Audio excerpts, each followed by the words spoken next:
അസ്സലാമു അലൈക്കും വറഹ്മത്തുള്ളാഹി തആല വബറകാതുഹു. ബിസ്മില്ലാഹി വൽഹംദുലില്ലാഹി വസ്സലാത്തു വസ്സലാമു അലാ അഷ്റഫി റസൂലില്ലാഹി വഅലാ ആലിഹിൽ ഫായിസീന ബിറിദല്ലാഹി അമ്മാ ബഅദ്. സത്യവിശ്വാസികളെ, അള്ളാഹു നമ്മെ കബൂലാക്കട്ടെ. നമ്മുടെ പാപങ്ങൾ അള്ളാഹു പുറത്തു തരട്ടെ. രോഗങ്ങൾ അള്ളാഹു ശിഫയാക്കട്ടെ. നമ്മിൽ നിന്നും മരിച്ചവരുടെ ഖബർ അള്ളാഹു സന്തോഷത്തിലും റാഹത്തിലുമാക്കി കൊടുക്കട്ടെ. നമ്മുടെയും നമ്മുടെ കുടുംബത്തിൻ്റെയും സൃഷ്ട ആയുസ് അള്ളാഹു പൊരുത്തപ്പെട്ട വഴിയിലായി ഇസ്സത്തോടെ, സന്തോഷത്തോടെ, ദീർഘായുസ്സോടെ, ആരോഗ്യത്തോടെയൊക്കെ കഴിഞ്ഞ് ഈമാൻ സലാമത്തായി മരിക്കാനുള്ള ഭാഗ്യത്തിൽ അള്ളാഹു നമ്മെല്ലാവരെയും ചേർക്കട്ടെ. ഒരു മനുഷ്യനാകേണ്ട ചില ഗുണങ്ങൾ ഉണ്ട്. ആ ഗുണങ്ങൾ ഉണ്ടായാലാണ് മനുഷ്യനാവുകയുള്ളൂ. മതഭേദമന്യേ എല്ലാവരും അംഗീകരിക്കുന്ന അങ്ങനെയുള്ള ചില പൊതുവായ നല്ല ഗുണങ്ങൾ മനുഷ്യ ജീവിതത്തിൽ ഉണ്ടായേ പറ്റൂ. അതിൽ അതിപ്രധാനപ്പെട്ട ഒന്നാണ് ക്ഷമ എന്നുള്ളത്. നമ്മൾ കഴിഞ്ഞ കുറച്ച് ദിവസങ്ങളായി അതേക്കുറിച്ചാണ് സംസാരിക്കുന്നത്. ഒരു സത്യവിശ്വാസിയുടെ ജീവിതത്തിൽ ക്ഷമയുടെ സ്ഥാനം സ്വർഗത്തോട് ചേർന്ന് നിൽക്കുകയാണ്. ക്ഷമ ഉണ്ടെങ്കിൽ മാത്രമേ സ്വർഗം കിട്ടൂ. ക്ഷമയെ ചേർത്തിരിക്കുന്നത് സ്വർഗത്തിലേക്കാണ്. ക്ഷമിക്കുന്നവന് കൊടുക്കുന്ന പ്രതിഫലം പരിപൂർണ പ്രതിഫല. അള്ളാഹുവിന്റെ ഖുർആനിൽ 16 ഇനങ്ങളിലായി 90 ഇടങ്ങളിൽ ഖുർആൻ ചർച്ച ചെയ്തിട്ടുള്ള ഒരു വലിയ സ്വഭാവ മഹിമയാണ് ക്ഷമ എന്നുള്ളത്. സത്യവിശ്വാസിയുടെ ജീവിതത്തിൽ ഈ ഗുണം എത്രമാത്രം ബന്ധപ്പെട്ട് നിൽക്കുന്നു എന്ന് ബോധ്യപ്പെടാൻ ഖുർആനിന്റെ ഈ ചർച്ചയെക്കുറിച്ച് മാത്രം ആലോചിച്ചാൽ മതി. ജീവിതത്തിൽ പ്രാവർത്തികമാക്കാനും ക്ഷമ കൊണ്ട് കിട്ടുന്ന എല്ലാ നേട്ടങ്ങളും കൈവരിക്കാനും സർവശക്തനായ അള്ളാഹു നമുക്ക് എല്ലാവർക്കും ഭാഗ്യം നൽകട്ടെ. ആ മുഖം വലിച്ചു നീട്ടുന്നില്ല. നാം ജീവിച്ചു പോകുന്ന ചുറ്റുപാടിൽ പരിശുദ്ധ ഖുർആനിന്റെയും ഹദീസിന്റെയും ചില പ്രധാന ചർച്ചകളുടെ അടിസ്ഥാനത്തിൽ ഇനി പറയാൻ പോകുന്ന 13 ഘട്ടങ്ങളിൽ നമുക്ക് ക്ഷമ ഉണ്ട് എങ്കിൽ, അങ്ങനെ ക്ഷമിക്കാൻ കഴിഞ്ഞാൽ മാത്രമാണ് നമ്മുടെ പാരത്രിക ജീവിതത്തിലേക്ക് എന്തെങ്കിലുമൊക്കെ സമ്പാദിക്കാൻ നമുക്ക് കഴിയൂ. അള്ളാഹു തൗഫീഖ് നൽകട്ടെ. ഒരു മൂമിനാണ് എങ്കിൽ ഈ 13 ഘട്ടങ്ങൾ ജീവിതത്തിൽ ക്ഷമ ശക്തമായി ഇടപെടുന്ന സാഹചര്യങ്ങളാണ് എന്ന് നമുക്ക് ബോധ്യപ്പെടുകയാണ്. ആകെ ഈ 13 ഉള്ളൂ എന്നല്ല, പ്രധാനമായും ഖുർആനിലും ഹദീസിലും നാം കാണുന്ന ചർച്ചകളിൽ നമ്മുടെ ജീവിതത്തിൽ ഇടപെടുന്ന ഈ 13 ഘട്ടങ്ങൾ വിശദീകരിക്കുന്നില്ല. നേരെ അതിലേക്ക്, ചർച്ചയിലേക്ക് കടന്നു വരുന്നു. അള്ളാഹു നമ്മുടെ അറിവിലും നമ്മുടെ അമലിലും ബർക്കത്ത് ചെയ്യട്ടെ. അഹ്വാലും വ ഉമൂറുൻ യതഅക്കദു സബ്റു ഫീഹാ. ക്ഷമ ശക്തമായി ഇടപെടുന്ന ചില സന്ദർഭങ്ങൾ, കാര്യങ്ങൾ ഏകദേശം 13ഓളം നമുക്ക് എണ്ണി നോക്കുമ്പോൾ അങ്ങനെ മനസ്സിലാകുന്നുണ്ട്. അതിലധികവും ഉണ്ടാവാം. ഏതായാലും നോക്കാം. ഒന്നാമത്തെ ഘട്ടം, ദേഹ ഇച്ഛകളും താല്പര്യങ്ങളും ഒഴിവാക്കുക എന്നതിലൊരു ക്ഷമ വേണം. നമ്മുടെ ശരീരത്തിന് പല താല്പര്യങ്ങൾ ഉണ്ടാവും. ശരീരത്തിന്റെ താല്പര്യം, ഒരു ഉദാഹരണം പറയാം. സമയം നോക്കാൻ വേണ്ടി നമ്മൾ മൊബൈൽ ഓൺ ചെയ്തു. മൊബൈലിൽ നോക്കാണ് സമയം. നമ്മുടെ ആവശ്യം എത്രയേ ഉള്ളൂ, സമയം ഒന്ന് അറിയണം, കയ്യിൽ വാച്ചില്ല, മൊബൈലിൽ നോക്കാൻ വേണ്ടി നമ്മൾ മൊബൈൽ എടുത്തു. നമ്മുടെ ആവശ്യം എത്രയേ ഉള്ളൂ, സമയം ഒന്ന് അറിയാം. അപ്പോൾ ആ സമയം നോക്കാൻ എടുത്ത സന്ദർഭത്തിൽ തന്നെ മറ്റു പല താല്പര്യങ്ങളിലേക്ക് നമ്മുടെ ശരീരം നമ്മെ നിർബന്ധിച്ചു. ആ ശരീരത്തിന്റെ പിന്നാലെ, അല്ലെങ്കിൽ ശരീരത്തിന്റെ ആഗ്രഹത്തിന്റെ പിന്നാലെ നമ്മൾ സഞ്ചരിച്ചു. സമയം നോക്കാൻ വേണ്ടി മൊബൈൽ എടുത്തതിന്റെ പേരിൽ കുറെ സമയം അവിടെ അങ്ങ് നഷ്ടപ്പെട്ടു. ഇതൊരു ഉദാഹരണമാണ്. ശരീരം പലതും ആഗ്രഹിക്കാറുണ്ട്. നല്ല തണുപ്പുള്ള സമയത്തും സുബഹി വാങ്ക് കേട്ടാലും എഴുന്നേൽക്കേണ്ട ശരീരം അതിന്റെ ക്ഷീണം തീർക്കാൻ വേണ്ടി കുറച്ചു നേരം കൂടി കിടന്നുറങ്ങാൻ വേണ്ടി ശരീരം താല്പര്യപ്പെടാണ്. ആ ശരീര താല്പര്യങ്ങളെ, പ്രത്യേകിച്ച് അത് അള്ളാഹുവിന് വഴിപ്പെടുന്നതിൽ തടസ്സം നിൽക്കുന്ന താല്പര്യമാണെങ്കിൽ, അസ്സബ്റു അലാ തർക്കി ശഹ്വാത്തിൽ മുഹറമതി, ഹറാമായ താല്പര്യങ്ങളിലേക്കാണ് ശരീരം ക്ഷണിക്കുന്നത് എങ്കിൽ അതിനെ തടഞ്ഞു നിർത്തുന്നതിൽ, ആ ശരീരത്തെ പ്രതിരോധിക്കുന്നതിൽ നമുക്ക് ഉണ്ടാക്കിയെടുക്കാൻ പറ്റുന്ന ഒരു ക്ഷമയുണ്ട്. ആ ക്ഷമയാണ് ഒന്നാമത്തെ ചർച്ച. ആ ക്ഷമയെക്കുറിച്ചാണ് ഒന്നാമത്തെ ചർച്ച. അല്ലാഹു തൗഫീഖ് നൽകട്ടെ. ഇത് ഖുർആൻ നമ്മുടെ മുന്നിൽ എത്രയോ കൃത്യമായി തന്നെ പറഞ്ഞ കാര്യമാണ്. പരിശുദ്ധ ഖുർആൻ സൂറത്തു നാസിആത്തിന്റെ ആയത്തിലേക്ക് നമുക്ക് കടന്നു വരാം. അഊദു ബില്ലാഹി മിനശ് ശൈത്വാനിർ റജീം. ബിസ്മില്ലാഹിർ റഹ്മാനിർ റഹീം.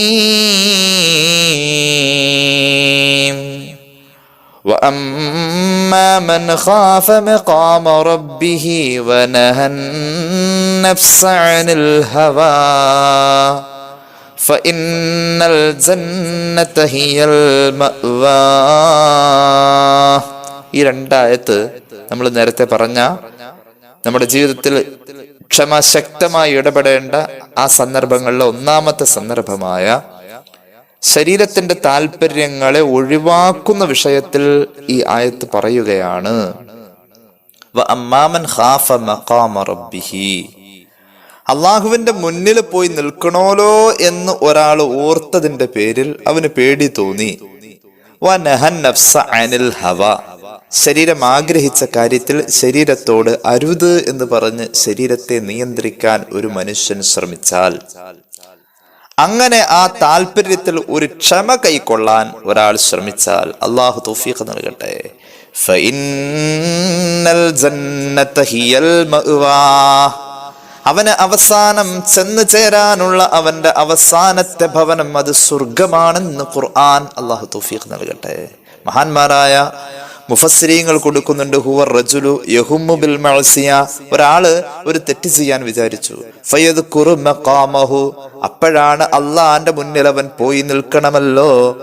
ലിൽ ഹിസാബ്, ഹിസാബിന് വേണ്ടി റബ്ബിന്റെ മുന്നിൽ അവൻ വിസ്തരിക്കപ്പെടാൻ വേണ്ടി റബ്ബിന്റെ മുന്നിൽ നിൽക്കണോലോ എന്ന് ഓർത്തപ്പോ ഫയത്തുറുക്കുഹ, ആ തെറ്റിനെ അവൻ ഉപേക്ഷിച്ചു, ശരീരത്തെ തടഞ്ഞു നിർത്തി.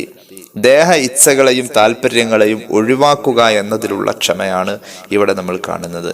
ഇനി കാണാം നമ്മുടെ ജീവിതം കണ്ടുമുട്ടുന്ന രണ്ടാമത്തെ ഒരു രംഗം. നമുക്ക് പലപ്പോഴും ഇല്ലായ്മകൾ ഉണ്ടാവാറുണ്ട്. പ്രത്യേകിച്ച് ഈ കോവിഡൊക്കെ വന്നപ്പോൾ സാമ്പത്തികമായ ഞെരുക്കങ്ങളൊക്കെ വന്ന് പലർക്കും ജീവിതത്തിൽ വരുമാനം കുറഞ്ഞപ്പോ ഇല്ലായ്മകൾ, അതുപോലെ തന്നെ ഞെരുക്കം അവസ്ഥകൾ ഇതൊക്കെ ഉണ്ടാവാറുണ്ട്. ആ സമയത്ത് നമ്മൾ മാന്യമായി നമ്മുടെ കുടുംബവുമായി ജീവിച്ചു പോകാൻ നല്ല ക്ഷമ വേണം. അള്ളാഹു തൗഫീഖ് നൽകട്ടെ. ഇതൊക്കെ പലരും അഭിമുഖീകരിക്കുന്ന ഘട്ടമാണ്. ഇതൊക്കെ ഖുർആൻ കൃത്യമായി പറഞ്ഞിട്ടുണ്ട്. അതായത് നമ്മുടെ ഇല്ലായ്മയിലും ഞെരുക്കത്തിലും മാന്യമായി നമ്മുടെ കുടുംബത്തോടൊപ്പം ജീവിച്ചു പോകുന്നതിൽ വലിയ ക്ഷമ വേണം. അസ്സബ്റു അലൽ ഫഖ്രി വളിഖിൽ ഹാൽ, ഒരാളുടെ ഇല്ലായ്മയിലും ഞെരുക്ക ജീവിതത്തിലും ഉണ്ടാകേണ്ട ക്ഷമ, അതാണ് രണ്ടാമത്തെ ക്ഷമ. അതേക്കുറിച്ച് ഖുർആൻ പറയുന്നു, അതിന്റെ നേട്ടങ്ങൾ പറയുന്നു. അള്ളാഹുവേ നീ ഞങ്ങൾക്ക് തൗഫീഖ് നൽകണേ അല്ലാ. ഈ കോവിഡ് വന്നപ്പോൾ സാമ്പത്തികമായി പലരും ജോലി നഷ്ടപ്പെട്ടതിന്റെ പേരിൽ ഞെരുങ്ങിയിട്ടും, നമ്മളോടൊക്കെ എത്രയോ ആളുകളാ പറഞ്ഞിരിക്കുന്നത്, സാമ്പത്തികമായി ഒരു കിറ്റ് കൊണ്ടുപോയി കൊടുത്ത വീട്ടിലെ കുടുംബനാഥൻ, അള്ളാഹുവേ അദ്ദേഹത്തിന്റെ മാന്യത കണ്ണ് നിറഞ്ഞ പറഞ്ഞത്, ഇതില്ലെങ്കിൽ ഞങ്ങൾ പട്ടിണിയാണ് എന്ന് പറഞ്ഞ ഒരു കുടുംബനാഥൻ. ഇല്ലായ്മയിലും തന്റെ മാന്യമായ ജീവിതത്തിന് വില കൊടുത്ത പലരുമുണ്ട്. അവിടെ അത്തരം സന്ദർഭങ്ങളിൽ ക്ഷമിക്കുക എന്നത് വലിയ വിലയുള്ള കാര്യമാണ്. ഇത് ഖുർആൻ ചർച്ച ചെയ്തതാണ്. സൂറത്തുൽ ഫുർഖാൻ, ബിസ്മില്ലാഹിർ റഹ്മാനിർ റഹീം വല്ലദീന യഖൂലൂന റബ്ബനാ هب لنا من أزواجنا وذرياتنا قرة أعين واجعلنا للمتقين إماما أولئك يجزون الغرفة بما صبروا ويلقون فيها تحية وسلاما خالدين فيها حسنت مستقرا ومقاما. മുഅ്മിനീങ്ങളുടെ സ്വഭാവ മഹിമയാണ് ഈ പറയുന്നത്. സൂറത്തുൽ ഫുർഖാനിന്റെ ആയത്തുകൾ. മുഅ്മിനീങ്ങൾ എന്ന് പറഞ്ഞാൽ അവർ ആരാണെന്നറിയുമോ? അള്ളാഹുവോട് എപ്പോഴും അവർ ദുആ ചെയ്യും, റബ്ബനാ ഹബ് ലനാ മിൻ അസ്വാജിനാ വദുർരിയാത്തിനാ, അള്ളാഹുവേ ഞങ്ങളുടെ കൂടെ ജീവിക്കുന്ന ജീവിത പങ്കാളിയിലും ഞങ്ങൾക്ക് ഉണ്ടായ മക്കളിലും മക്കളുടെ മക്കളിലും പേരമക്കളിലും മരുമക്കളിലുമൊക്കെ അള്ളാഹുവേ നീ നൽകണേ ഖുർറത അഅ്യുൻ, ഞങ്ങളൊന്ന് കണ്ടാൽ അവരെ കാണുമ്പോൾ തന്നെ ഞങ്ങളുടെ മനസ്സിന് ഒരു സന്തോഷം നീ നൽകണേ. ഇങ്ങനെ ദുആ ചെയ്യുന്നവരാണ് മുഅ്മിനീങ്ങൾ. മാത്രവുമല്ല അവർ നല്ലവരാകുമ്പോൾ ആ മുത്തഖീങ്ങൾ എന്ന പദവിയിലുള്ള അവരുടെ മുന്നിൽ അവർക്ക് നല്ലത് പറഞ്ഞു കൊടുക്കുന്ന കുടുംബനാഥനായി, കുടുംബനാഥയായി എനിക്ക് ജീവിക്കണം, നീ എന്നെ അതിനുള്ള യോഗ്യതയിൽ എത്തിക്കണേ അല്ലാ. ഇങ്ങനെ ദുആ ചെയ്യുന്ന മുഅ്മിനീങ്ങൾ ഇവർ ക്ഷമിച്ചു കഴിഞ്ഞു. ഇവരുടെ ഇല്ലായ്മയിലും ഞെരുക്കത്തിലും ഇവർ മാന്യമായി കുടുംബം പുലർത്തി നല്ലോണം ജീവിച്ചു. അങ്ങനെ ക്ഷമിച്ച ആളുകളുണ്ടല്ലോ, ഉലൈക യുജ്സൗനൽ ഗുർഫ, സ്വർഗത്തിൽ അവർക്കൊരു കൊട്ടാരം കിട്ടും. ബിമാ സബറൂ, ദീനിയായി ഒരു കുടുംബത്തെ കൊണ്ടുപോകുന്നതിലും മാന്യത കളയാതെ ഇല്ലായ്മയിൽ ക്ഷമിച്ചതിലും അള്ളാഹു അവർക്ക് സ്വർഗത്തിൽ വലിയ അനുഗ്രഹമായ ഒരു കൊട്ടാരം നൽകും. വയുലഖൗന ഫീഹാ തഹിയ്യതൻ വസലാമാ, സ്വർഗത്തിന്റെ അകത്തളങ്ങളിൽ അവർക്ക് മനോഹരമായ അഭിവാദ്യങ്ങൾ അർപ്പിക്കപ്പെടും. ഖാലിദീന ഫീഹാ, ആ സ്വർഗത്തിൽ അവർ ശാശ്വതരാണ്. ഹസുനത് മുസ്തഖറ വമുഖാമ, അല്ലാഹു നമുക്ക് തൗഫീഖ് നൽകട്ടെ. അപ്പൊ നമ്മുടെ ജീവിതം കണ്ടുമുട്ടുന്ന, അനിഷേധ്യമായി നമ്മൾ ബന്ധപ്പെട്ടു പോകുന്ന, ജീവിതത്തിൽ ക്ഷമ നമുക്ക് നിർബന്ധമായും വേണ്ടി വരുന്ന ഒരു പ്രധാന ഘട്ടമാണിത്. അതായത് ഇല്ലായ്മയിലും ഞെരുക്കത്തിലും നമ്മുടെ മാന്യത കളയാതെ ജീവിക്കാൻ, കുടുംബത്തോടു കൂടെ ജീവിക്കാൻ നമുക്കുണ്ടാവേണ്ട ഒരു ക്ഷമയുണ്ട്. അതാണ് ഈ രണ്ടാമത്തെ ക്ഷമ. മഹാന്മാരായ മുഫസ്സിരീങ്ങൾ പറയുന്നുണ്ട്, ബിമാ സബറു അലൽ ഫഖരി വൽ ഫാഖത്തി ഫി ദുനിയ, ദുനിയാവിലെ സാമ്പത്തിക ഞെരുക്കത്തിലും കുടുംബത്തെ മാന്യമായി പുലർത്തിയവരാണ് ഈ രണ്ടാമത്തെ വിഭാഗം. അള്ളാഹു തൗഫീഖ് നൽകട്ടെ.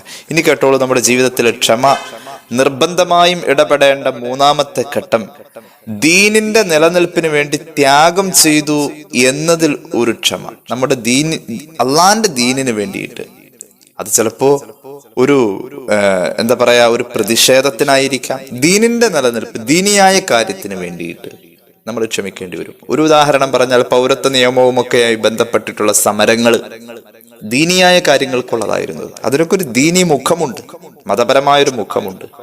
നമുക്ക് ഏൽപ്പിക്കപ്പെട്ടിരിക്കുന്ന നമ്മുടെ ബാധ്യതയായി ദീനിന്റെ നിലനിൽപ്പിന് വേണ്ടി നമ്മൾ ശബ്ദിക്കാനാണ് നമ്മൾ അന്നത്തെ സമരമുറകളിലൊക്കെ പോയത്. അപ്പൊ ദീനീ നിലനിൽപ്പിന് വേണ്ടി ത്യാഗം ചെയ്യുക എന്നതിലൊരു ക്ഷമയുണ്ട്. നല്ല ക്ഷമ വേണം ഒരു ആ സമയത്തൊക്കെ.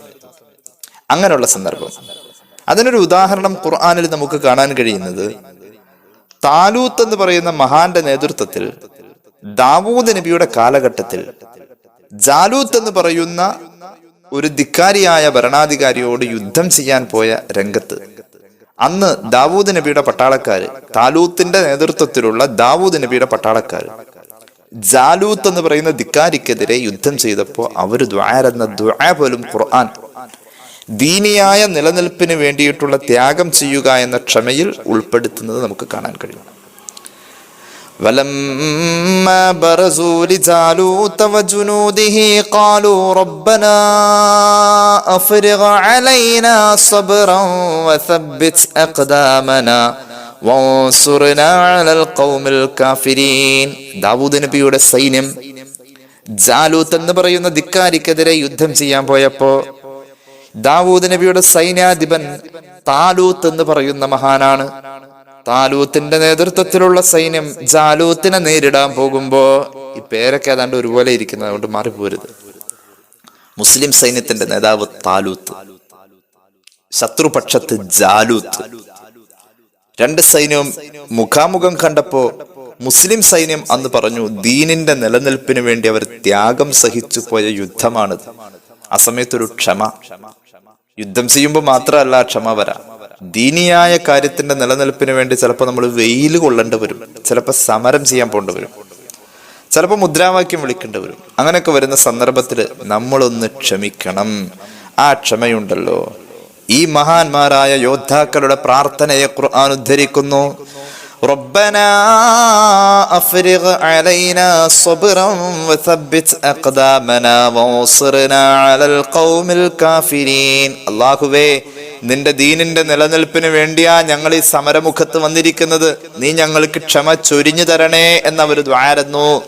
അപ്പൊ ദീനിന്റെ നിലനിൽപ്പിന് വേണ്ടി ത്യാഗം ചെയ്യുക എന്ന അർത്ഥത്തിൽ നമുക്ക് ക്ഷമ വേണ്ടി വരും. ക്ഷമ നിർബന്ധമായും നമ്മുടെ ജീവിതത്തിൽ ഇടപെടുകയാണ്. മൂന്നാമത്തെ ഈ ഘട്ടത്തിൽ അസ്സബ്റു അലാ ഖിതാലിൽ കുഫാരി എന്ന് മഹാന്മാർ ഇതിനെ കുറിച്ച് പറയുന്നുണ്ട്. ചിലപ്പോ വളരെ ഗൗരവകരമായ പോരാട്ടത്തിലായിരിക്കും നമുക്ക് ഈ ക്ഷമ വേണ്ടിവരാ. ഇത് മൂന്നാമത്തെ ഘട്ടമാണ്. നമ്മുടെ ജീവിതത്തിൽ ക്ഷമ അനിഷേധ്യമായി ഇടപെടുന്ന നാലാമത്തെ ഘട്ടം, പരിശുദ്ധ മതപ്രബോധനം നമ്മൾ നടത്തുന്നുവെങ്കിൽ അവിടെയാണ്. എവിടെ നമ്മൾ മതപ്രബോധനം നടത്തേണ്ടത്? ആദ്യം നമ്മുടെ സ്വന്തം ശരീരത്തിലാണ്. ഖൂ അൻഫുസക്കും വ അഹ്ലീക്കും. രണ്ടാമത് നമ്മുടെ മതത്തെ നമ്മൾ പ്രബോധനം ചെയ്യേണ്ടത് നമ്മുടെ കുടുംബത്തിലാണ്. ഇത് ഓരോരുത്തർക്കും ബാധ്യതയാണ്. നമ്മുടെ കുടുംബത്തിൽ മതബോധമില്ലാതെ വരുന്നിടത്തൊക്കെ നമ്മൾ ഇടപെടാ എന്നത് ഒരു ദഅവത്ത് തന്നെയാണ്. നമ്മുടെ മതബോധം നമ്മുടെ കുടുംബത്തിൽ നിന്നും ഇല്ലാതെ പോകുന്ന സന്ദർഭത്തിലൊക്കെ നമ്മൾ ഇടപെടണം. മോളെ, തലമുടി കാണുന്നുണ്ടല്ലോ, തല മറയ്ക്കേണ്ട വിധം മറയ്ക്കണം. കൊച്ചുമക്കളെയൊക്കെ ചെറുപ്പത്തിലെ നിസ്കരിപ്പിച്ച് പഠിപ്പിക്കുക. ഇതൊക്കെ പ്രബോധനമാണ്. നമ്മുടെ കുടുംബത്തിൽ നമ്മൾ ചെയ്യേണ്ട പ്രബോധനങ്ങളാണ്. നമ്മുടെ മക്കൾക്ക് ഖുർആൻ പാരായണം ചെയ്യാൻ കഴിയുന്നില്ല, അവർക്ക് അതിനുള്ള പഠിപ്പ് കുറവാണ്, നമുക്ക് നന്നായിട്ടറിയാം. എന്നാൽ അവരെ ഇരുത്തി അതിനുള്ള സമയം കണ്ടെത്തി നമ്മൾ ഖുർആൻ പഠിപ്പിക്കണം. നമ്മുടെ ദഅവത്തിന്റെ പ്രധാന ഘട്ടം നമ്മുടെ കുടുംബത്തിൽ തന്നെയാണ്. ഇതാരും ചിന്തിക്കുന്നില്ല. ദഅവത്ത് ഇങ്ങനെ നാടുനീളെ നടത്തുന്നതിനേക്കാളും കുടുംബത്തിൽ ഈ ദഅവത്ത് വേണോ വേണ്ടയോ എന്ന് ആലോചിക്കുക എന്നത് നമുക്ക് നിർബന്ധമായ ഒരു ചിന്തയാണ്. അള്ളാഹു തൗഫീഖ് നൽകട്ടെ. അപ്പോ നാലാമത്തെ ഘട്ടം, പരിശുദ്ധ മതപ്രബോധനം നമ്മൾ നിർവഹിക്കുന്നിടത്തൊരു ക്ഷമ വേണം. കേട്ടോളൂ ഖുർആൻ, وَإِنْ عَاقَبْتُمْ فَعَاقِبُوا بِمِثْلِ مَا عُوقِبْتُمْ بِهِ وَلَئِنْ صَبَرْتُمْ لَهُوَ خَيْرٌ لِلصَّابِرِينَ وَاصْبِرْ وَمَا صَبْرُكَ إِلَّا بِاللَّهِ وَلَا تَحْزَنْ عَلَيْهِمْ وَلَا تَكُ فِي ضَيْقٍ مِّمَّا يَمْكُرُونَ. ഞാൻ പറയട്ടെ, പണ്ഡിത വേഷം ധരിച്ചിരിക്കുന്ന, അല്ലെങ്കിൽ നമ്മുടെ മിഹ്റാബിന്റെ മുന്നിൽ നിന്ന് ദീൻ പറഞ്ഞു തരുന്ന പണ്ഡിത സമൂഹമൊക്കെ ജനങ്ങളോട് ചില കാര്യങ്ങൾ പറയുമ്പോൾ, ചില പലിശഭോജികളെ കുറിച്ച് പ്രഭാഷണം നടത്തുമ്പോ ഒരു മഹല്ലിലെ ഖത്തീബ് എന്ന നിലയിൽ ഒരുപാട് വിഷമങ്ങള് ആ സമൂഹത്തിലെ ധനാഢ്യരായ പണക്കാരിൽ നിന്നും ധനാഢ്യരായ പലിശക്കാരിൽ നിന്നും അനുഭവിക്കേണ്ടി വരും. ചിലപ്പോൾ ഏതെങ്കിലും ഒരു തോന്നിവാസം ഒരു കല്യാണ വീട്ടിൽ നടന്നാൽ അതേക്കുറിച്ച് വിചാരണ ചെയ്യപ്പെടും വിധം ഒരു പ്രഭാഷണമോ ഒരു പ്രബോധകന്റെ ഇടപെടലോ ഉണ്ടാകുമ്പോൾ അദ്ദേഹം സമൂഹത്തിൽ ഒറ്റപ്പെടും. ഈ സന്ദർഭത്തിലൊക്കെ ഒരു ക്ഷമ വേണമെന്നതാണ് ഈ പറഞ്ഞതിന്റെ അർത്ഥം. നമ്മുടെ കുടുംബത്തിലാണെങ്കിലും ദീനി ചിന്ത ഉണ്ടാക്കിയെടുക്കുന്നിടത്ത് നമുക്കൊരു ക്ഷമ വേണം. ഇതാണ് നാലാമത്തെ ക്ഷമ, നാലാമത്തെ ഇടപെടൽ. ഇനി കേട്ടോളൂ അഞ്ചാമത്തേതും ഏതാണ്ട് ഇതുപോലൊക്കെ തന്നെയാണ്. മഹാന്മാരായ പണ്ഡിതന്മാർ ക്രോഡീകരിച്ചതാണ് ഈ പറയുന്ന രീതികൾ. ദീനിന്റെ വിഷയത്തിൽ നമ്മളോട് എതിർപ്പ് കാണിക്കുന്നവരുടെ കാര്യത്തിൽ ഒരു ക്ഷമ വേണം. ഇപ്പൊ ഒരു സമൂഹത്തില് നമ്മൾ ദീനിയായ വിഷയം പറഞ്ഞാൽ അവിടെ നമ്മെ എതിർക്കുന്നവർ, ഇപ്പൊ ഈ അടുത്ത കാലത്തൊക്കെ വലിയ ചർച്ചകൾ ഉണ്ടായിട്ടുള്ള പല മീഡിയകളിലും ചർച്ച ചെയ്തിട്ടുള്ള കാര്യങ്ങളൊക്കെ ഉണ്ട്. ദീനിയായ വിഷയത്തിൽ നമ്മളോട് എതിർത്ത് നിൽക്കുന്ന ഒരു സമൂഹം എപ്പോഴും നമുക്ക് ശത്രുക്കളായിട്ടുണ്ടാവും. നമ്മൾ ദീൻ പറയുന്നതിന്റെ പേരിലാണ് അവർക്ക് നമ്മളോട് ശത്രുത ഉള്ളത്. അങ്ങനെ വരുന്ന വർഗീയവാദികളും മറ്റുള്ള വർഗീയ വിഷം തുപ്പുന്ന ആളുകളും ഒക്കെ നമ്മുടെ മുന്നിൽ എതിർപ്പ് കാണിക്കുമ്പോൾ അവരുടെ മുന്നിൽ പിടിച്ചു നിൽക്കാൻ നമുക്കൊരു ക്ഷമ വേണം. ചില സന്ദർഭങ്ങളിൽ നമ്മൾ ക്ഷമിക്കേണ്ടി വരും. നമുക്കറിയാം, മലപ്പുറം ജില്ലയിലെ കൊടിനിയിൽ ഒരു സഹോദരൻ മുസ്ലിമായി കുറച്ചു നാൾ കഴിഞ്ഞപ്പോൾ ആ സഹോദരനെ വെട്ടിക്കൊന്നു. നമുക്കറിയാം, ആ സന്ദർഭത്തിൽ മലപ്പുറം ജില്ലയിലെ മുസ്ലിമീങ്ങളോട് ക്ഷമിച്ചു നിൽക്കണം. അതിന്റെ പ്രതികാരം ആ സമയത്ത് അവിടെ നിർവഹിക്കപ്പെടുന്ന സാഹചര്യത്തിൽ വർഗീയമായി പലതും ഇവിടെ സംഭവിക്കും. ചില സന്ദർഭങ്ങളിൽ മരണം സംഭവിച്ച ആള് ഷഹീദാണ്. ചില സന്ദർഭങ്ങളിൽ സമൂഹത്തിൽ ദീനിന്റെ വിഷയത്തിൽ നമ്മളോട് എതിർത്ത് നിൽക്കുന്ന ആളുകളുടെ കാര്യത്തിൽ നമ്മൾ ക്ഷമിക്കേണ്ടി വരും. ഇതൊക്കെ നമ്മുടെ ജീവിതവുമായി ബന്ധപ്പെട്ടു വരുന്ന കാര്യമാണ്. അഞ്ചാമത്തെ ഘട്ടം അതാണ്. അസ്സബ്റു അലാ കലാമിൽ മുഖാലിഫീന മിനൽ കുഫാരി. പല പ്രസ്താവനകൾ, ചില വിഷം തുപ്പുന്ന പാതിരിമാരുടെ നാർക്കോട്ടിക് ജിഹാദ് പോലെയുള്ള വിഷയത്തിൽ അവർ പ്രസ്താവിച്ച പ്രസ്താവനകൾ ഇപ്പൊ ഈ അടുത്ത ദിവസവും കൂടി മറ്റൊരാള് ഇതുപോലെ തന്നെ പ്രസംഗിച്ചിട്ടുണ്ട്. നമ്മൾ പലയിടങ്ങളിലും അതുപോലെ തിരിച്ചു പറയാതെ നമുക്ക് പിടിച്ചു നിൽക്കാൻ കഴിയുക എന്ന ക്ഷമ അള്ളാഹ് നോക്കിക്കോളും. മുഹമ്മദ് റസൂൽ സല്ലല്ലാഹു അലൈഹി വസല്ലം തങ്ങളുടെ മതപ്രബോധന കാലഘട്ടത്തിൽ എത്രയാ അനുഭവിച്ചത്. അള്ളാഹു എന്താ പറഞ്ഞത് ആ സന്ദർഭത്തിൽ, അത് തന്നെയാ നമ്മളോടും പറയുന്നത്. റബ്ബുൽ മശ്രിഖി വൽ മഗ്രിബി ലാ ഇലാഹ ഇല്ലാ ഹുവ ഫത്തഖിദുഹു വകീലാ വസ്ബിർ അലാ മാ യഖൂലൂൻ വഖ്ജുർഹും ഹജ്റൻ ജമീലാ വദർനീ വൽ മുകദ്ദിബീന ഉലിൻ നഅമതി വമഖിലുഹും ഖലീലാ ഇന്ന ലദൈനാ അൻകാലൻ വജഹീമാ വതഅമൻ ദാ ഗുസ്സത്തിൻ വഅദാബൻ അലീമാ. സൂറത്തുൽ മുസമ്മിൽ. ദീനിന്റെ വിഷയത്തിൽ നമ്മളോട് എതിർത്ത് വരുന്നവരെ നമ്മൾ അല്ലാഹ്ക്ക് വിട്ടുകൊടുക്കുക. നമ്മൾ ചോദിക്കാൻ നിൽക്കണ്ട. ആരാണ് അല്ലാഹ് എന്നറിയുമോ? മശ്രിഖിന്റെയും മഗ്രിബിന്റെയും തമ്പുരാനാണവൻ. ലാ ഇലാഹ ഇല്ലാഹു, അവനല്ലാത്ത മറ്റൊരാരാധ്യനില്ല. ഫത്തഖിദുഹു വക്കീല, അവിടെ അങ്ങ് ഏൽപ്പിച്ചോ നബിയെ.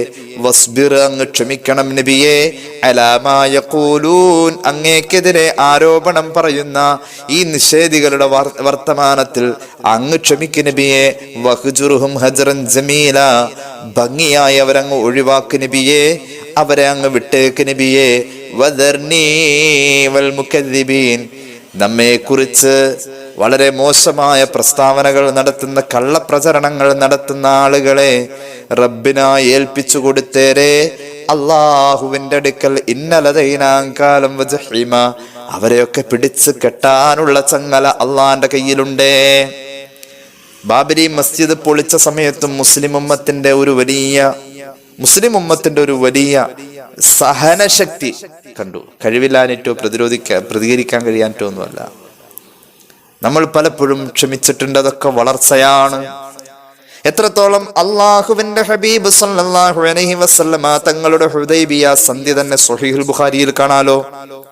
അതിലൊരു പ്രധാന ചർച്ചയാണ് ഹുദൈബിയ സന്ധി പ്രകാരം മക്കയിലെ മുശ്രിക്കീങ്ങളിൽ ആരെങ്കിലും മദീനയിൽ എത്തിക്കഴിഞ്ഞാൽ ആ എത്തിയവനെ അപ്പൊ തന്നെ തിരിച്ചിങ്ങോട്ട് പറഞ്ഞയച്ചേക്കണം.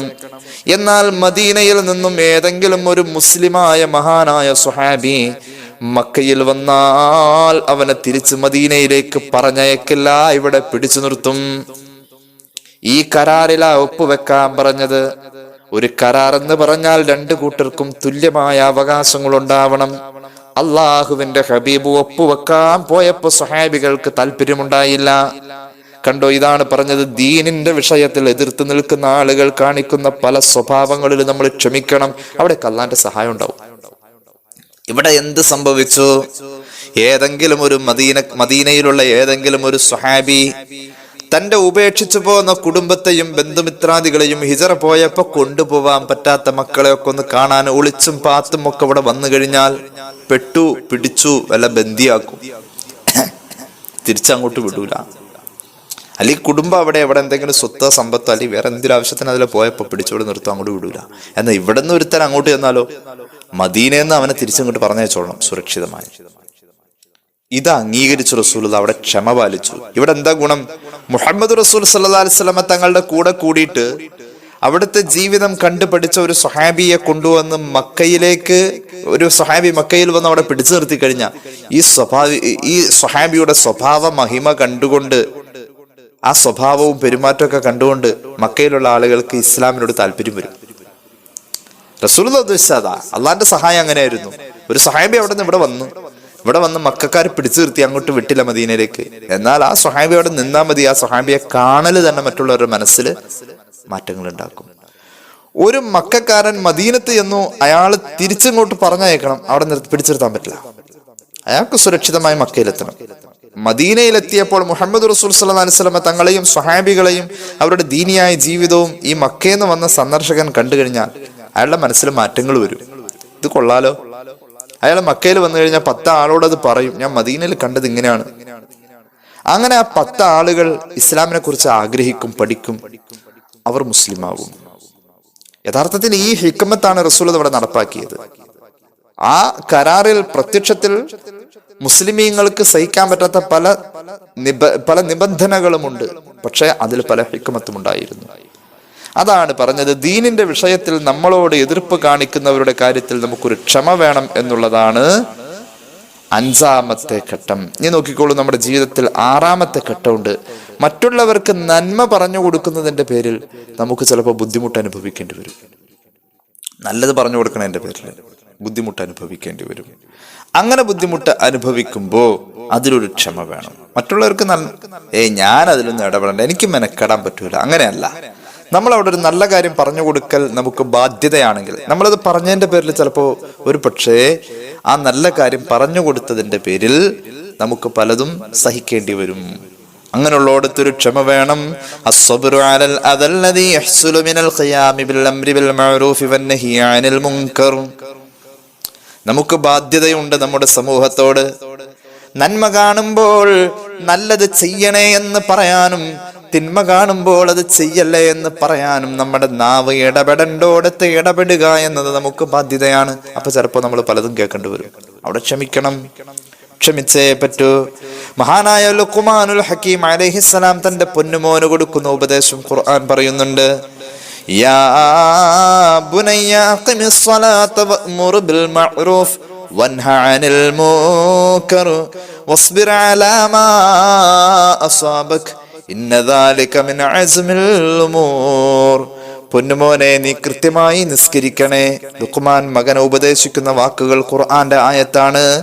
മറ്റുള്ളവർക്ക് നന്മ പറഞ്ഞു കൊടുക്കുന്ന തിന്മ തടയുന്ന സന്ദർഭങ്ങളിൽ നമ്മൾക്ക് വേദന അനുഭവിക്കേണ്ടി വന്നു കഴിഞ്ഞാൽ ലുഖ്മാനുൽ ഹക്കീം തന്റെ മകന് കൊടുത്ത ഉപദേശത്തിലും ഈ ക്ഷമയെ കുറിച്ച് പറഞ്ഞു പോയിട്ടുണ്ട്. മോനെ, നീ കൃത്യമായി നിസ്കരിക്കണം. നീ ഒരു നന്മ കണ്ടാൽ ജനങ്ങളോട് അത് ചെയ്യാൻ പറയണം. ജനങ്ങളിൽ ഒരു തിന്മ കണ്ടാൽ അത് ചെയ്യരുതെന്ന് നീ പറയണം. വസ്ബിർ അലാ മാ അസാബക. ഇത് പറഞ്ഞതിന്റെ പേരിൽ നിനക്ക് വല്ല ബുദ്ധിമുട്ടുകളും മുസീബത്തുകളും വന്നാൽ അതിൽ നീ ക്ഷമിക്കുകയും വേണം. അങ്ങനെയുണ്ട്. പരിശുദ്ധ റമദാനല്ലേ, നീ അങ്ങനെ ചെയ്യരുതട്ടോ. അപ്പൊ അദ്ദേഹത്തിന് നമ്മളോട് ഇഷ്ടക്കുറവൊന്നു. ആ ഇഷ്ടക്കുറവ് അങ്ങോട്ട് സഹിക്കാം. മോനെ, വാങ്ക് വിളിച്ചല്ലോ, പള്ളിയിൽ പോകുന്നില്ലേ? നമ്മളൊരു നന്മ പറഞ്ഞു കൊടുക്കുന്നോടത്ത് ഇക്ക അങ്ങനെ ചെയ്യരുതട്ടോ, അത് തെറ്റാണ്, സ്വകാര്യമായിട്ട് മാറ്റിയിരുത്തി പറയാം. നിങ്ങളുടെ വീട്ടിൽ എന്തൊക്കെയാ ആ കല്യാണത്തിന് കാട്ടിക്കൂട്ടിയത്, അത് തെറ്റല്ലേ എന്ന് പറഞ്ഞാൽ ഒരു പക്ഷെ അവൻ കല്യാണത്തിന് ശേഷം വരുന്ന മറ്റേതെങ്കിലും ഫംഗ്ഷന് വിളിക്കില്ലായിരിക്കും. നമുക്ക് പലതും സഹിക്കേണ്ടി വരും, ക്ഷമിക്കേണ്ടി വരും. അപ്പൊ മറ്റുള്ളവർക്ക് നന്മ പറഞ്ഞു കൊടുക്കുക, തിന്മ നിരോധിക്കുക, ഈ വിഷയത്തിൽ പലതും അനുഭവിക്കുമ്പോൾ നമ്മൾ കൈക്കൊള്ളേണ്ട ഒരു ക്ഷമയാണ് ആറാമത്തെ ക്ഷമ. ഏഴാമത്തെ ക്ഷമ, ഹറാമായ വരുമാനം വന്നു ചേരാതെ സൂക്ഷിക്കുന്നതിലൊരു ക്ഷമ വേണം. ഹറാമായ വരുമാനം ഉണ്ടാവാൻ പാടില്ല. ഹറാമായത് പാടില്ല, ഹറാമായത് വരാതെ. അള്ളാഹുവിന്റെ ഖുർആൻ ജുമുഅ നിസ്കാരത്തിന്റെ പ്രാധാന്യത്തെ കുറിച്ച് പറഞ്ഞപ്പോ അതേ പ്രാധാന്യത്തോടു കൂടെ തന്നെയാണ് ഖുർആൻ പറഞ്ഞത്. ഫൈദാ ഖുദിയത്തിസ് സ്വലാത്ത് ഫൗതശിറൂ ഫിൽ അർളി വബ്തഗൂ മിൻ ഫളില്ലാഹ് എന്ന്. ഹലാലായ തൊഴിൽ തേടുക എന്ന് പറഞ്ഞത് ജുമുഅ നിസ്കാരത്തെ കുറിച്ച് പറഞ്ഞ ആ പദപ്രയോഗത്തിന്റെ അതേ പരിഗണനയിൽ തന്നെ. അപ്പോ ഏഴാമത് നമ്മുടെ ജീവിതം ഇടപെടുന്നത് ഹറാമായ വരുമാനം നമ്മുടെ കുടുംബത്തിലേക്ക് വരാതെ നമ്മൾ ക്ഷമിക്കണം. ഒന്ന് കണ്ണടച്ചാൽ പല നേട്ടങ്ങളും ഹറാമായത് നമുക്ക് വരും. നമുക്ക് അവകാശമില്ലാത്ത പലതും നേടാൻ നമുക്ക് കഴിയും. ക്ഷമിക്കുക, അതങ്ങ് ആ ഒരു നേട്ടം നമുക്ക് വേണ്ട. അള്ളാഹു തൗഫീഖ് നൽകട്ടെ. ഇനി കാണാം, ചില ആളുകൾക്ക് ഉണ്ടാവേണ്ട ഒരു ക്ഷമ. അംഗവൈകല്യം ഉണ്ടാവും, രോഗങ്ങൾ ഉണ്ടാവും. അംഗവൈകല്യം ഉദാഹരണം, കണ്ണിന് കാഴ്ചയില്ല. ആ മനുഷ്യൻ എന്തോരം ക്ഷമിച്ച് നടക്കണം. ഒരു ആയുസ് മുഴുവൻ ക്ഷമിക്കല്ലേ അതിന്റെ പേരിൽ. ശരിക്കും ഈ ക്ഷമ എന്ന് പറയുന്നത് അള്ളാന്റെ ഖളായിലും ഖദറിലുമുള്ള തൃപ്തിയാണത്. അത് അള്ളാഹുവിന് വളരെ ഇഷ്ടമാണ്. ഒരു മനുഷ്യന് അംഗവൈകല്യം ഉണ്ടെങ്കിൽ ആ അംഗവൈകല്യത്തിൽ ഒരാൾ ക്ഷമിച്ചു കഴിഞ്ഞാൽ കിട്ടുന്ന കൂലി. എന്റെ അടിമക്ക് 2 കണ്ണുകളില്ലാതെയാണ് അവൻ ഭൂമിയിൽ ജീവിച്ചത് എങ്കിൽ, അള്ളാഹുവേ, നമ്മുടെ കൂട്ടത്തിലൊക്കെ അംഗവൈകല്യങ്ങളുള്ള ഒരുപാട് ആളുകളൊക്കെ ഉണ്ട്. അവർക്ക് കിട്ടുന്ന പ്രതിഫലം കേട്ടോളൂ. എന്റെ അടിമയ്ക്ക് ഞാൻ 2 കണ്ണ് കൊടുത്തില്ല, അവൻ ആ കണ്ണില്ലാതെ ക്ഷമിച്ചു ജീവിച്ചു. എന്റെ അള്ളാഹ് എനിക്ക് കണക്കാക്കിയത് ഇങ്ങനത്തെ ജീവിതം. അൽഹംദുലില്ലാഹ്, എന്റെ റബ്ബ് എനിക്ക് കണക്കാക്കിയത് ഈ കണ്ണില്ലാതെ ജീവിക്കണമെന്നതാണ് എങ്കിൽ ഞാൻ അതിൽ സഹിക്കുന്നു, ക്ഷമിക്കുന്നു എന്ന ബോധത്തോടുകൂടെ സഹിച്ചു ക്ഷമിച്ചു. എന്നാൽ ഈ 2 കണ്ണിന്റെ പകരമായി ഞാൻ അവന് നൽകുന്നത് അൽ ജന്ന, സ്വർഗമാണെന്ന് അള്ളാഹുവിന്റെ പ്രഖ്യാപനമേ സയ്യിദുനാ റസൂലുള്ളാഹി സ്വഹീഹുൽ ബുഖാരി രേഖപ്പെടുത്തിയിട്ടുണ്ട്. അപ്പൊ അംഗവൈകല്യത്തിൽ ഒരു ക്ഷമ. ചിലരുണ്ട്, ഷുഗർ കൂടിയപ്പോൾ കാല് മുറിച്ചു, അള്ളാഹു കാത്ത് രക്ഷിക്കട്ടെ.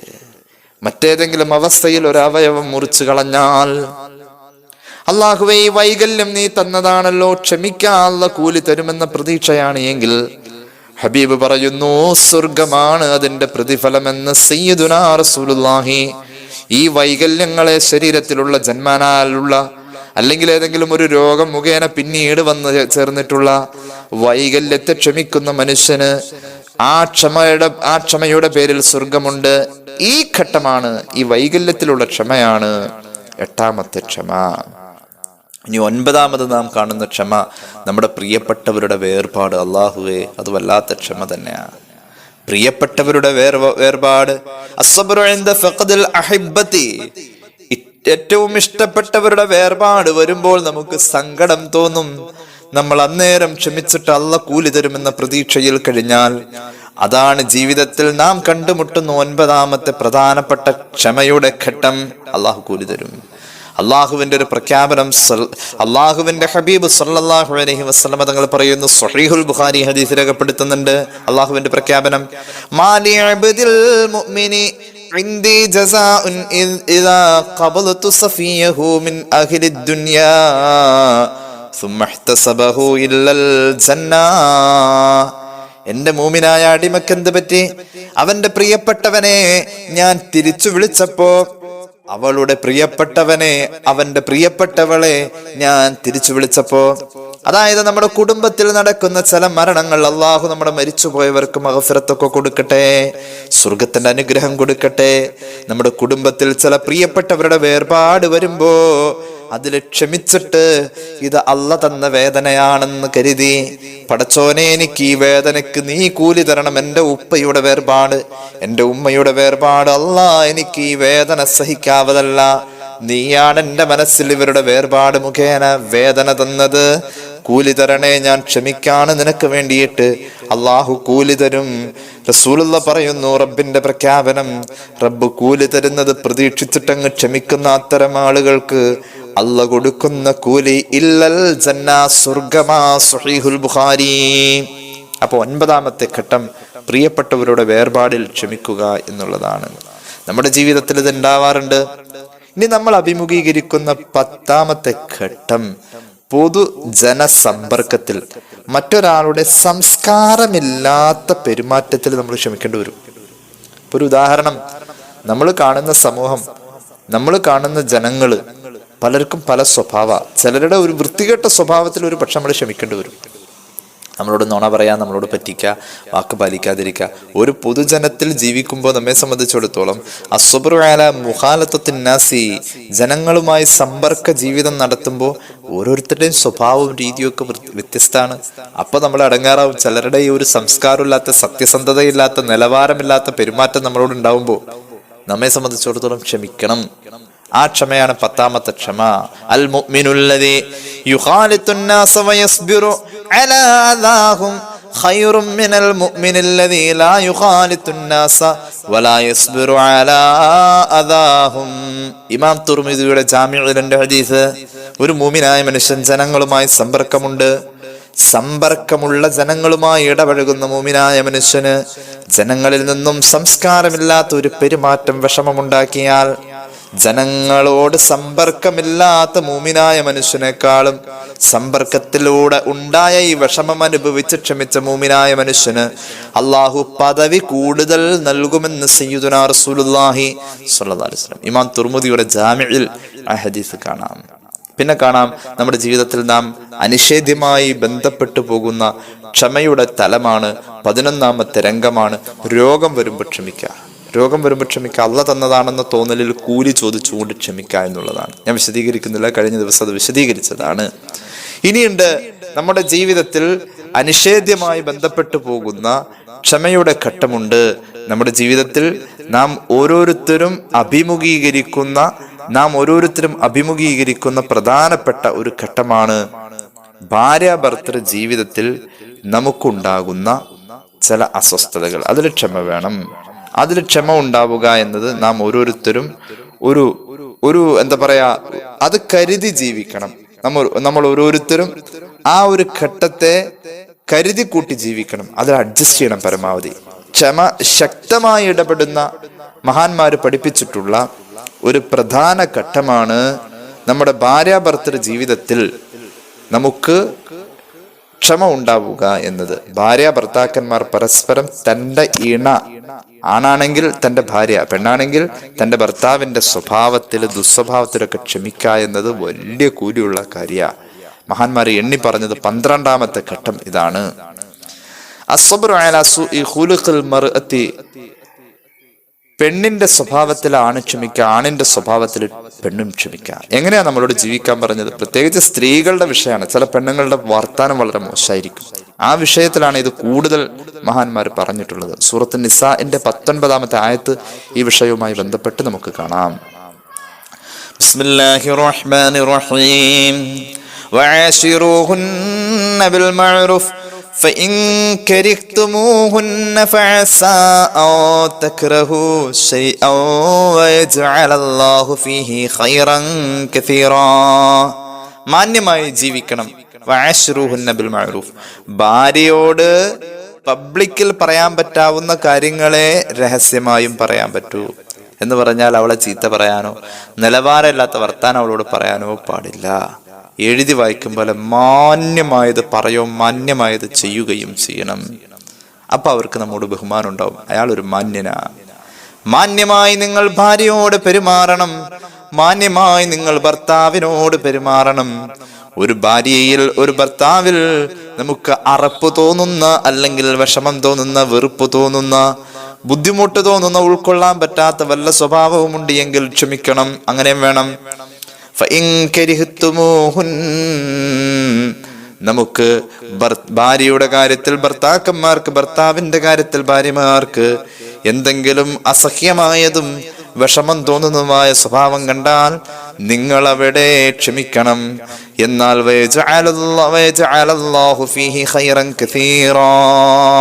അല്ലാഹു തആല ഒരുപാട് ഖൈർ നൽകും.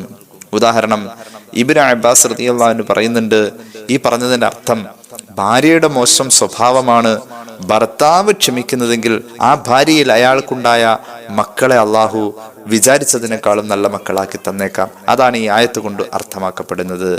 മഹാന്മാരായ മറ്റു മുഫസ്സിരീങ്ങൾ പറയുന്നുണ്ട്, ഒരു ഭർത്താവിന്റെ ദുസ്വഭാവമാണ് ഭാര്യ സഹിക്കുന്നത് എങ്കിൽ ആ പെണ്ണിന്റെ അവസാനം നന്നായി മരിക്കാൻ അവൾക്ക് ആ ഒരു ക്ഷമ കൊണ്ട് സാധ്യമാകുമെന്ന് മഹാന്മാരായ പണ്ഡിതന്മാർ നമ്മെ പഠിപ്പിക്കുകയാണ്. അപ്പോ നമ്മുടെ ജീവിതത്തിൽ ക്ഷമ ഇടപെടുന്ന, അനിഷേധ്യമായി കടന്നു വരുന്ന പ്രധാനപ്പെട്ട ഘട്ടങ്ങളിൽ 12ാമത്തേതാണ് ഭാര്യ ഭർത്താക്കന്മാർ പരസ്പരം തന്റെ ഇണയുടെ ദുസ്വഭാവത്തിൽ ക്ഷമിക്കുക എന്നതിനെ കുറിച്ച് നമ്മൾ പറഞ്ഞു. ഇനി അവസാനത്തേത് 13ാമത്തേത്, നമ്മുടെ ജീവിതം കണ്ടുമുട്ടുന്ന 13ാമത്തെ ഘട്ടം, കുടുംബത്തെ ദീനീ ചിട്ടയിൽ വളർത്തുക എന്നത് വലിയ ക്ഷമ വേണം. കുടുംബത്തെ ദീനിയായ ചിട്ടയിൽ വളർത്തുക എന്നുള്ളിടത്ത് നല്ല ക്ഷമ. അസ്സബ്റു അലാ തർബിയത്തിൽ ഔലാദി, പ്രത്യേകിച്ച് കുട്ടികളെ പരിപാലിക്കുന്നതിൽ, സംരക്ഷിക്കുന്നതിൽ. വതൗജീഹിൽ അഖ്ലി ലാ സിയമാ മഅ കസറത്തിൽ ഫിതനി വഖില്ലത്തിൽ മുഈനി. നമ്മെ സംബന്ധിച്ചിടത്തോളം ഫിത്നകൾ വർദ്ധിച്ചിരിക്കുന്ന ഒരു കാലം, ലഹരി, പ്രണയബന്ധങ്ങൾ, മറ്റു വൃത്തികേടുകൾ ഒക്കെ വർദ്ധിച്ചിരിക്കുന്ന കാലഘട്ടത്തിൽ നമ്മുടെ കുടുംബത്തെ, പ്രത്യേകിച്ച് മക്കളെ ദീനിയായ ബോധത്തിൽ, ദീനി ചിട്ടയിൽ, ദീനിയായ സിസ്റ്റത്തിലൂടെ വളർത്തിക്കൊണ്ടു പോവുക എന്നത് വളരെ ക്ഷമ വേണം. വളരെ ക്ഷമ വേണം. ഒരു ദിവസം വാപ്പ സുബഹിക്ക് എണീറ്റില്ലെങ്കിൽ, സുബഹിക്ക് വൈകി എണീറ്റാൽ അന്ന് ആ വീട്ടിൽ ആരും സുബഹി നിസ്കരിക്കൂലാത്ത അവസ്ഥ. അത് പാടില്ല.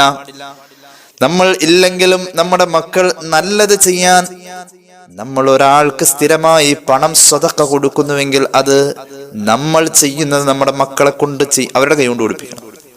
അവരെ നോക്കി നിർത്തിയിട്ട് നമ്മൾ അത് ചെയ്യണം. അപ്പോഴാണ് നമ്മൾ നാളെ മരിച്ചാലും നമ്മുടെ മക്കൾ നമുക്ക് വേണ്ടി അത് ഏറ്റെടുത്ത് ചെയ്യൂ. അങ്ങനെയുണ്ട്. അതായത് ദീനീ ചിട്ടയിൽ മക്കളെ വളർത്തുന്നോടത്ത് നല്ലൊരു ക്ഷമ വേണം. ആ ക്ഷമ കൊണ്ട് വലിയ നേട്ടമാണ്.